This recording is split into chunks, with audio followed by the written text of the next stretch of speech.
So how about the first time you went to the studio? You have any fond memories of that?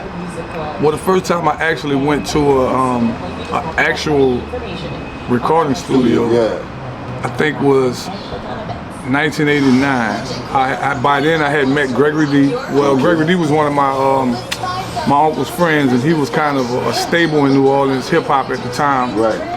And he introduced me to Mannie Fresh. And I was like 11 or 12, and I started working on my first project back then. And they took me to a studio, and I just remember walking in there, and it looked just how the studio was looked on TV, and I was like, yo, this is crazy. Got a big old board. That was before the digital age, of course, so we didn't have everything come in these small little boxes, but this was a big room with like a big room for the mics in it and all of that. So yeah, that was like my first time getting excited about being, doing music.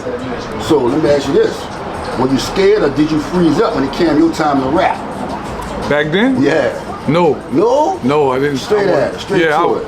And I only credit that for just, I was a stubborn little kid. I was like, when I had my mind fixated on something that I wanted to do, I really didn't take no for an answer. And sometimes that worked out for me, and sometimes it didn't, because you got parents, and parents are like, nah, you ain't doing this. But I think I had a certain level of confidence as a kid, or naivety. When you're a kid, you don't know, you don't know a lot, so I think that in itself gives you confidence. Absolutely, absolutely. So let me ask you, who and what were your influences? Like, who inspired you? Who inspired your music? I think my first point of influence was Sporty T, which was my uncle's best friend, and I started writing, started following his style, seeing what he was doing. But I just remember when I first heard Rakim, of being Rakim, I think that kind of changed everything. Rakim was something different. Before him, all of the raps I heard were like fun. It was about clothes, it was about girls, about this, that, and he came out like I ain't no joke. Everything was serious, and he was spitting like real knowledge, and I think that's what kind of changed my life. That's what I'm talking about, man. Rakim, that's one of the best influences.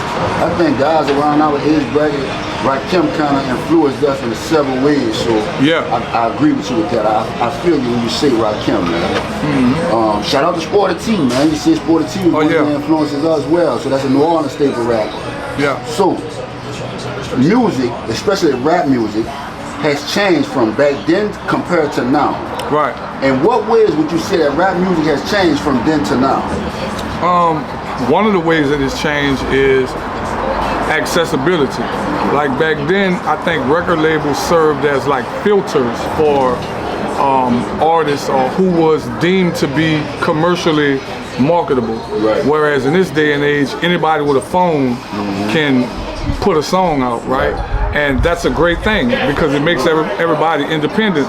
But what it also does, the market I think is so oversaturated that you got to be very unique to stand out. Right. In the midst of all of the other million people that's putting songs out.